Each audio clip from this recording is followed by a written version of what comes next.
بې موره لور لنډه او دردونکې کیسه.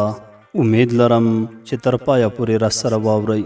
لیکواله اغلې سلګۍ.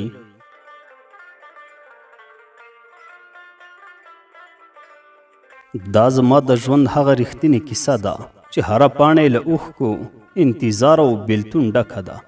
کله چې اته کلنه وم زموږ کورنۍ په ډېر سخت غربت کې ژوند کوه.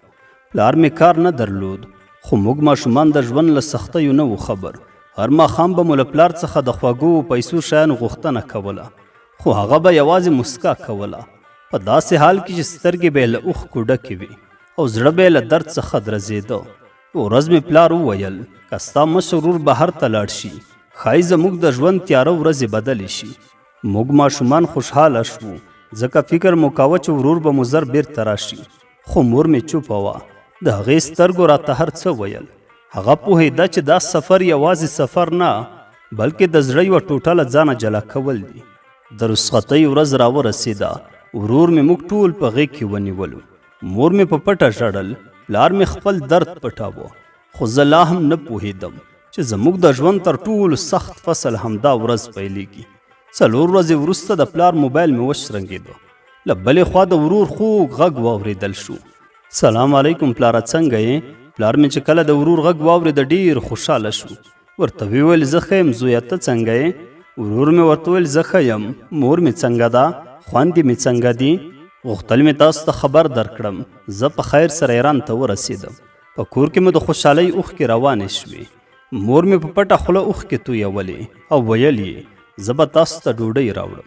خو زه پوهېدم هغه د ډوډۍ لپاره نه، بلکې د خپلې ژړا د پټولو لپاره له خونې ووتله. ورور مې وروسته ترکیې ته ورسېده، بیا بلجیم ته لاړو او هلته د کار او قانوني اسنادو په ترلاسه کولو زموږ د کورنۍ لپاره د امید نوې دروازه پرانیسته. 2 کاله وروسته د مور، پلار، 3 ورونو او 2 خویندو د راوستلو اسناد برابر کړل. خو تقدیر داسې و چې زه 2 خویندې مې په افغانستان کې پاتې شو. هغه ورځ مې هیڅکله نه هېرېږي. مور مې په غېږ کې ونیولم، ښکل یې کړم او په اوښکو یې راته وویل لورې ډېر زر به بیرته راشم. ما فکر کاوه چې دا بېلتون به یوازې څو ورځې وي، خو هماغه څو ورځې په کلونو واوښتې. زه د یوې بې موره لور په نوم وپېژندل شوم او هماغه ورځ زما د ژوند د اوږدې دردناکې کیسې پیل و. د مور او پلار له تګ وروسته زموږ کور هماغه کور و، خو نور پکې هغه پخوانی رنګ نه و. هره کوټه، هره دروازه او هر کونج به راته د مور یاد راکوه. زه، سیما او بله خور مې د نیا او کاکا په کور کې پاتې شو. نیا به راته دومره مینه راکوله چې هیڅکله د مور تشه نه پرېښوده احساس کړو. خو د مور ځای خو یوازې مور نیولی شي. هر سهار به مې د کور دروازې ته کتل، له ځان سره به مې ویل شاید نن به مور راشي. خو ماښام به بیا هم همغه انتظار بې پایلې پاتې شو. د کلي خلکو به بېلابېلې خبرې کولې. ځینو به په مینه راته ویل الله دې زر له مور سره یو ځای کړه، خو ځینو نورو به داسې خبرې کولې چې زما کوچنی زړه به یې ټوټې ټوټې کاوه. ویل به دا هغه نجونې دي چې مور یې بهر تللې او دوی یې پریښي دي. دا جمله به هر ځل د غشي په څیر زما زړه سوری کاوه. کور ته به راغلم، په پټه به مې ژړل، خو هیڅ چاته به مې څه نه ویل. مور به هر څو ورځې وروسته زنګ راکاوه. د هغې غږ به زما لپاره د ټولې دنیا تر هر نعمت خوږ و. هغې به تل پوښتنه کوله لورې ښه یې؟ څوک خو به دې نه خفه کوي؟ زه به مسکی شم، ورته به مې وویل مورې موږ ډېر خوشحاله یو. خو دا یوازې یوه دروغجنه مسکا وه، ځکه نه مې غوښتل مور مې په مسافرۍ کې نوره هم خفه شي. کله چې به زنګ پای ته ورسېده، موبایل به مې پر سینه کېښود او ورو ورو به مې اوښکې روانې شوې. کلونه تیر شول، زما عمر هم زیاتېده، خو ورسره زما د مور د غېږې ارمان هم لویېده. یو ورځ مې مشره خور هم واده شوه. هغه ورځ مې داسې احساس کاوه لکه د زړه یوه بله ټوټه مې هم له لاسه ورکړه. اوس کور لا پسې تش ښکارېده. د شپې به مې د کړکۍ تر څنګ ناسته اسمان ته کتل او له الله تعالی څخه به مې یوازې یوه دعا غوښتله یا الله هغه ورځ راوله چې یو ځل بیا د خپلې مور غېږه احساس کړم. زه نه پوهېدم چې زما دا دعا به یو ورځ قبوله شي، خو تر هغې ورځې لا ډېرې سختې شپې او ډېرې اوښکې پاتې وي. ورځې په میاشتو او میاشتې په کلونو بدلېدې. که څه هم له مور سره به مو کله ناکله د موبایل له لارې خبرې کولې، خو د هغه غېږه، مینه او حضور هیڅ شی نشو بدلولی. هر ځل چې به مور راته زنګ ووهه لومړی به یې زما غږ واورېده، بیا به یې په ژړغوني غږ وویل سلګۍ لورې ډېره مې یادېږي. ما به خپلې اوښکې پټولې او په خندا به مې ورته ویل مورې زه ښه یم ته ځان مه خفه کوه. خو واقعیت بل څه و. د شپې مې بالښت له اوښکو لوند و. یو ورځ لکه د تل په شان د مور پیغام راغی. په رپېدلي زړه مې موبایل خلاص کړ. پکې لیکلي وو لورې یو لوی زیری درته لرم. ته اوس سیما پاکستان ته د مرکې لپاره غوښتل شوي یاست. باور مې نه کېده. څو ځل مې پیغام ولوست. له خوشحالۍ مې چیغه کړه نیا مور مې موږ غوښتلی یو. په کور کې د خوشحالۍ اوښکې روانې شوې. هر چا راته مبارکي راکوله. خو د دې خوشحالۍ تر شا بیا هم یو درد پټ و. موږ پوهېدو چې دا سفر اسانه نه دی. دا لارې خطرونه، اوږد مزل، بېخوبي، لوږه او ستړیا مو ټول په ذهن کې ګرځېدل. خو د مور د لیدو هیله تر هرې ویرې لویه وه.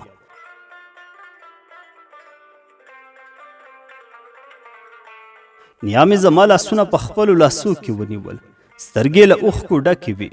په رپېدلي غږ یې راته وویل لورې که زه در سره نه یم خو دعاوې مې هر وخت در سره دي چې مور دې ووینې زما له خوا یې هم غېږ کې ونیسه. ما نیا کلکه په غېږ کې ونیوله.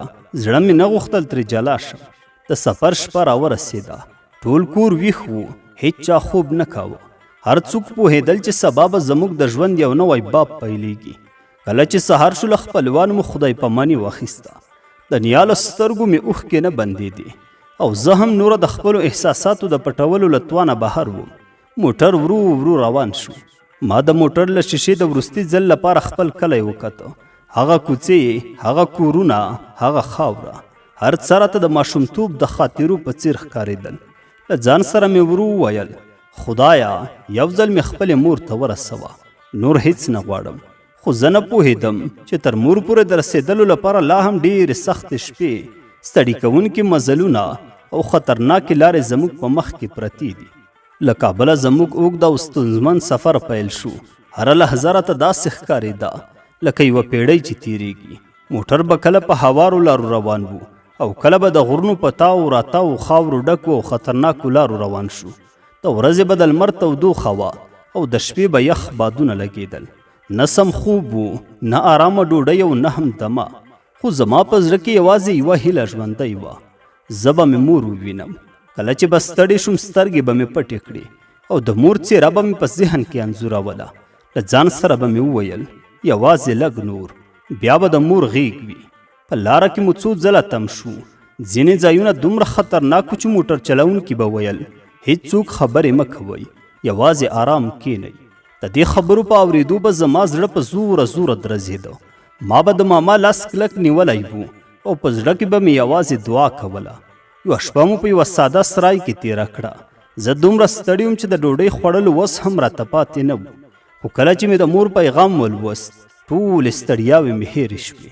هغې لیکلي وو لورې لږ نور صبر وکړه. زه هره ورځ ستا د راتګ انتظار کوم. ما موبایل خپلې سینې ته ونیوه. سترګې مې پټې کړې او په زړه کې مې وویل مورې ما هم ستا د غېږې لپاره کلونه صبر کړی دی. څو ورځې وروسته پاکستان ته ورسېدو. د مرکې ورځ راورسېده. خلک ډېر وو. هر څوک د خپل کار په انتظار ولاړ وو. زما زړه په بیړه درزېده. کله چې زموږ نوم واخیستل شو ورو ورو دننه لاړو. له مرکې وروسته موږ ته وویل شول تاسو باید لږ انتظار وکړئ.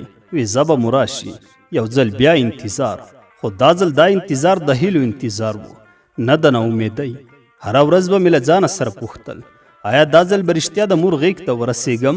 او زه نه پوهېدم چې د ژوند تر ټولو ښکلی او تر ټولو احساساتي ملاقات لا زموږ په وړاندې و.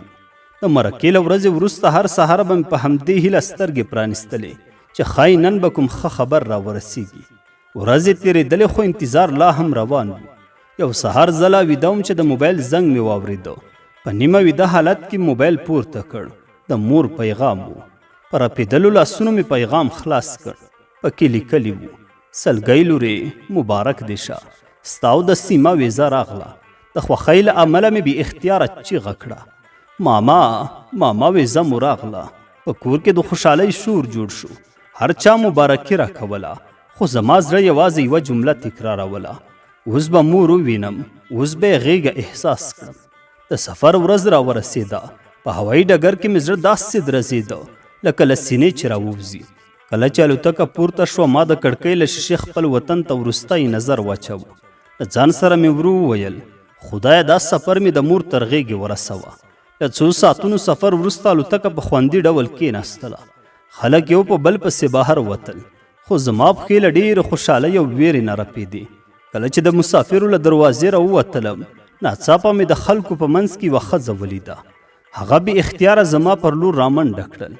زه څو شېبې ورته حیرانه ودرېدم خو چې غږ یې وکړ سلګۍ لورې. نور مې ځان ونه شو نیولی. په ژړا مې ورمنډه کړل. مور مې کلکه په غېږ کې ونیولم. داسې غېږه چې 6 کاله انتظار، زرګونه اوښکې او بېشمېره دعاوې پکې راټولې وې.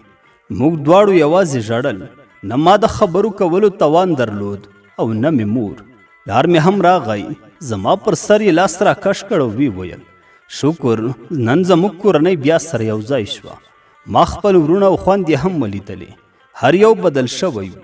زما هغه مشر ورور چې کلونه مخکې زموږ د راتلونکي لپاره خپل وطن پریښی و اوس یو پیاوړی او باوقاره ځوان و. ما په خندا ورته وویل ستا له لاسه موږ دومره کلونه له مور لرې پاتې شوو.